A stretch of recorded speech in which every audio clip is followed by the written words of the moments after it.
In a worrying indicator of a possible massive undercounting in COVID-19 deaths in Madhya Pradesh, the number of reported deaths in the state during the second wave of the pandemic was over 3 times more than the average number of deaths reported during these months in pre-COVID times. However, the official figures for COVID deaths are only a fraction of these excess deaths reported. Now in Madhya Pradesh, government data is showing a huge gap between reported deaths versus COVID deaths. The death registry data shows a 290% jump during the second wave, but the official COVID deaths do not capture this massive jump in MP's death counts. And at a time when a vaccine shortage is being reported across India, government data has shown that only 17% of doses in private hospitals have been utilized last month, leaving them with massive unused stock. According to a press release by the Health Ministry on the 4th of June, a total of 7.4 crore doses were made available across India in May, of which 1.85 crore doses were earmarked for private hospitals. Private hospitals, remember, across India have procured 1.29 crore vaccine doses of the available 1.85 crore shots. However, the government's own data shows that only 22 lakh doses of these have been used, and experts believe the high prices at private hospitals in comparison to the government-run hospitals and vaccine hesitancy could be the likely reason for people staying away. Ironically, the admission of the underutilization was mentioned in a government press release to rebut media reports that only 7.5% of the jabs were being used overall. And taxes on medicine, some hospital equipment and other items needed in the fight against the spread of the coronavirus have been reduced by the Goods and Services Tax Council. The tax cut is based on recommendations by a group of ministers amidst the pandemic, whose crippling effort on the economy has also hurt household finance. A constitutional body that decides rates for the GST has said no tax will be charged for medicines like tocilizumab and amphotericin B, used for treating the black fungus, an opportunistic fungal disease that affects people infected with COVID. The tax cuts are valid till the 30th of September and may be extended nearer to the deadline. COVID vaccines, however, continue to be charged a GST of 5%. Other medicines for which GST has been reduced include anticoagulants like heparin from 12% to 5%, remdesivir from 12% to 5% again, and any drug recommended by the Health Ministry for COVID treatment from the applicable current rate to 5%. Meanwhile, the Hyderabad-based Asian Institute of Gastroenterology is carrying out one of the largest studies to find out if monoclonal antibody therapy is effective against the highly infectious Delta variant. Uma Sudhir reports on this exciting new treatment option in the fight against the spread of the coronavirus. At Hyderabad's Asian Institute of Gastroenterology, 40 patients with comorbidities have taken a single dose drug cocktail of monoclonal antibodies that are being seen as the latest treatment option for mild and moderate but high-risk COVID patients to prevent severe disease. Monoclonal antibodies therapy is something that came into limelight with President Donald Trump actually taking it first, but after India has approved it, Asian Institute of Gastroenterology is in fact carrying out a huge study to find out if it works also against the Indian variant. I have with me the chairperson of the Asian Institute of Gastroenterology, Dr. Nageshwar Reddy. Studies from US have shown that this is effective against the British variant, against the Brazilian, South African variants. Is effective, but nobody has tested it against the Indian double mutant variant that we have here. So what we are doing is we are parallelly, as we are giving these patients this, we are testing whether it's really effective against the mutant virus. So all the patients in whom this monoclonal is being given, from the results that we have now, we have found that in the 40 patients whom we analyzed after 1 week, almost 100% of them the virus has completely disappeared when you do the RT-PCR. And in 24 hours, all of them have recovered from the clinical symptomatology, fever, malaise and so on. Yes. So we are getting into a PPE kit so that we can go into the ward where there is a patient who is waiting, who will be getting his shot of the monoclonal antibodies. The single-dose cocktail of antibodies is given to patients within 3 to 7 days of infection.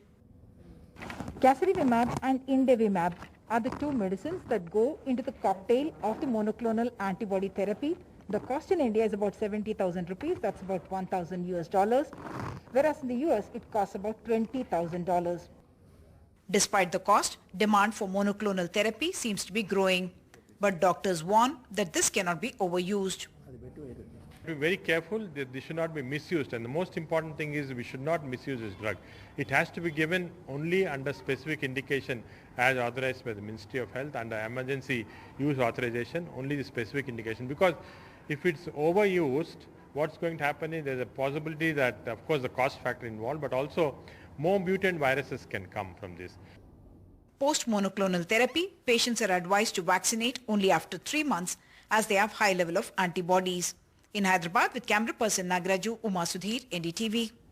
All right, now let's get you some non-COVID news, all the other news of the day. Calling it a new day in Punjab politics, the Shiromani Akali Dal has formed an alliance with the BSP for the Punjab Assembly elections in 2022 after breaking ties with the BJP last year over the centre's contentious farm laws. Now, with this new alliance, the Sukhbir Singh Badal-led party aims to fill the gap in several seats after it split with the BJP in September last year. The BSP will now contest the seats earlier assigned to the BJP. Coming together again after nearly 3 decades, Akali Dal President Sukhbir Badal announced his alliance with Mayawati's BSP.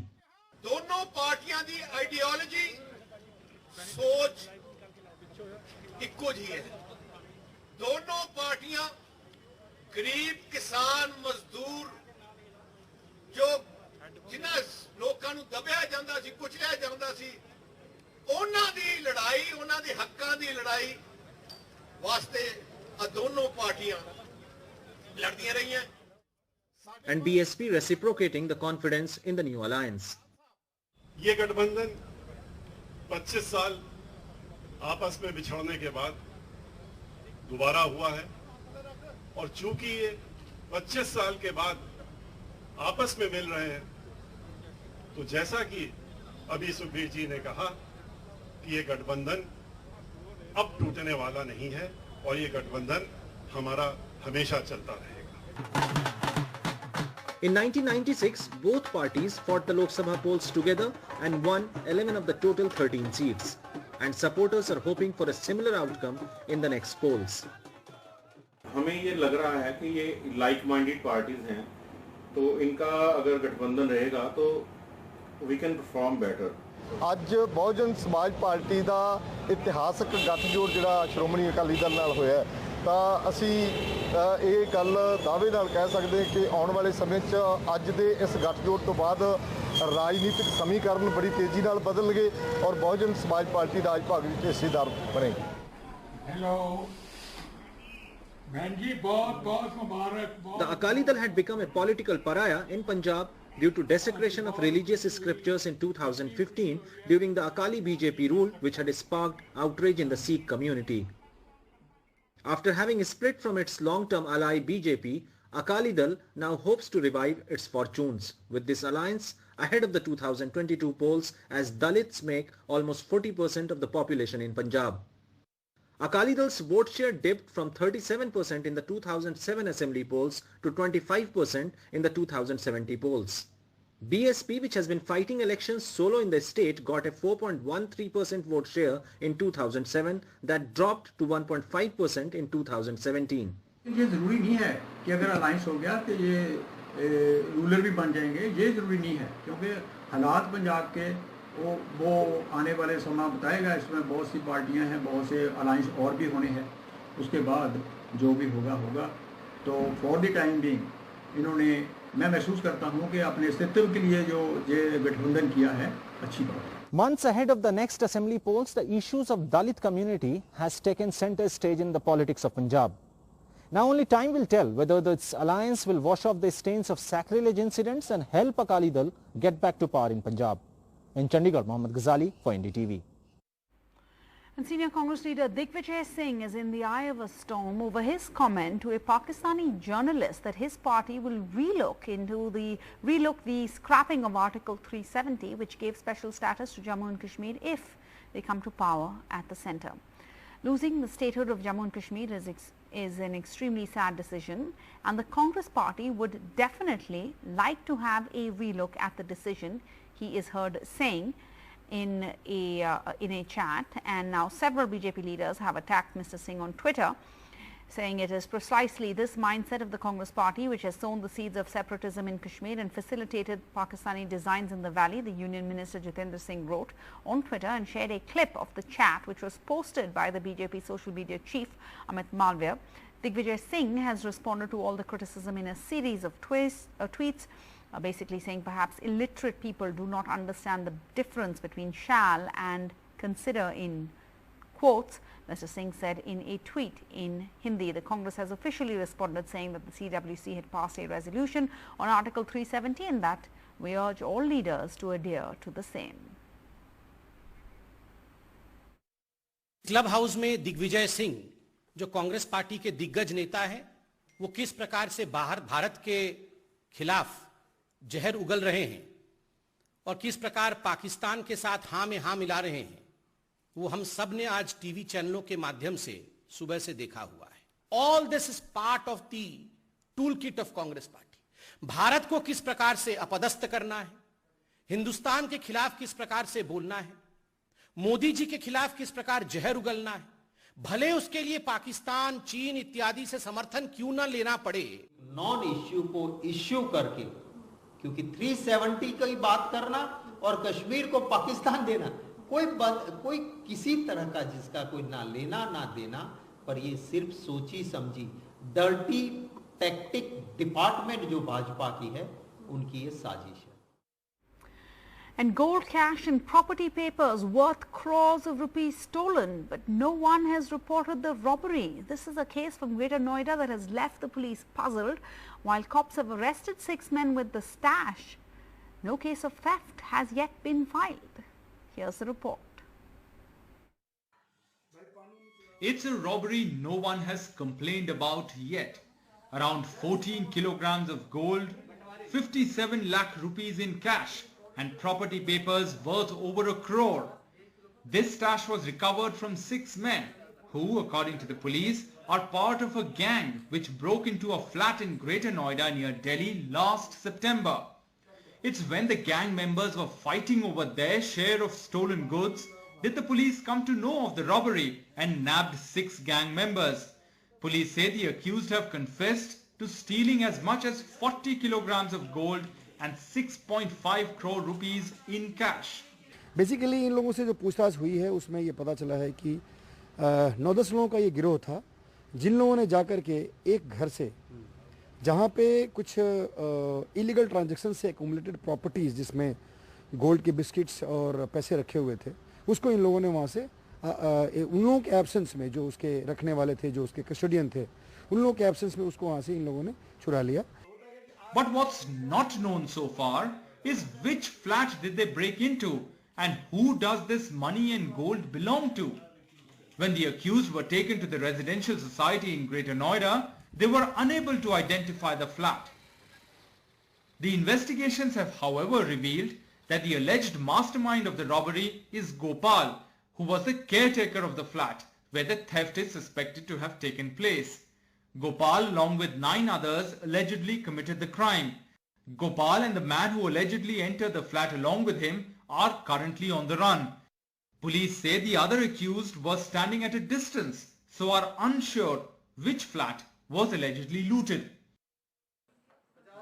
According to the police, the father-son duo who own the flat are currently abroad and no case of theft have been filed by them. 2 व्यक्ति के नाम है राममणि पांडे और किसले पांडे। ये basically इन लोगों की property थी। इन लोगों के खिलाफ मुकदमे हैं, गुड़गांव में भी हैं और दिल्ली में भी हैं। वो जो डिटेल्स है वो हम लोग छानबीन कर रहे हैं और उसके अतिरिक्त माननीय न्यायालयों में भी बहुत सारे इन लोगों के केसेस पेंडिंग चल रहे हैं। तो कैसे कैसे और लोग इसमें इन्वॉल्व हैं, इस नेटवर्क, बड़े से नेटवर्क में कितने लोग शामिल हैं, इन सारे फैक्ट्स को वेरीफाई करने के लिए हम लोगों ने और जांच करने के लिए जो और एजेंसीज कंसर्न्ड हैं उनको भी हम लोगों ने इंटीमेट किया है। Police have now asked the Enforcement Directorate and the Income Tax Department to assist in the investigations. With Mukesh Sengar in Delhi, Rohit Wellington for NDTV. And finally, the life of a 3-year-old in Hyderabad has been saved with the world's most expensive medicine, a single-dose intravenous injection that costs 16 crore rupees, and it's all thanks to complete strangers. Uma Sudhir has this amazing report.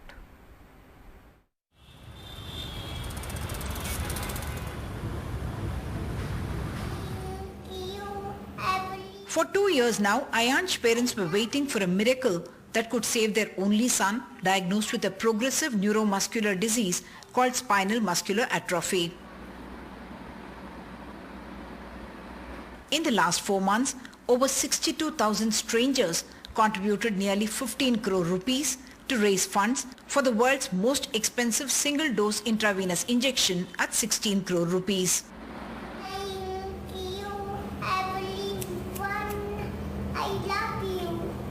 Thank you so much. First of all, I would like to thank all the, there were around 65,000 donors who came forward and donated to save Ayansh Gupta. So, yeah, I mean, at the moment we are feeling very happy that finally we got this medicine for which we were thinking from long time. And it is something which can change the life of Ayansh. So, really very happy. Ayansh got the gene therapy 2 days ago. That will arrest the disease, and he can hope to achieve new growth milestones from now on. Definitely this is a rarer condition. Probably we'll have around 800 to 900 kids currently living with SMA in our country. And probably 3 to 4 times that number are dying before they reach even their second birthday. So it's very, very heartbreaking. So only from last 4 years, from 2016-17, we knew that there's a new treatment, this gene therapy. And imagine parents knowing that there is a treatment, but you can't afford it. You can't get it here.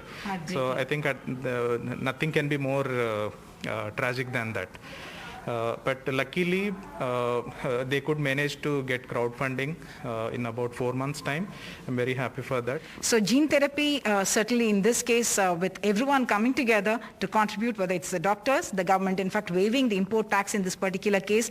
Otherwise, the drug would have cost 22 crore rupees. Now 16 crore rupees brought together by thousands of people together to ensure Ayansh has a good life ahead.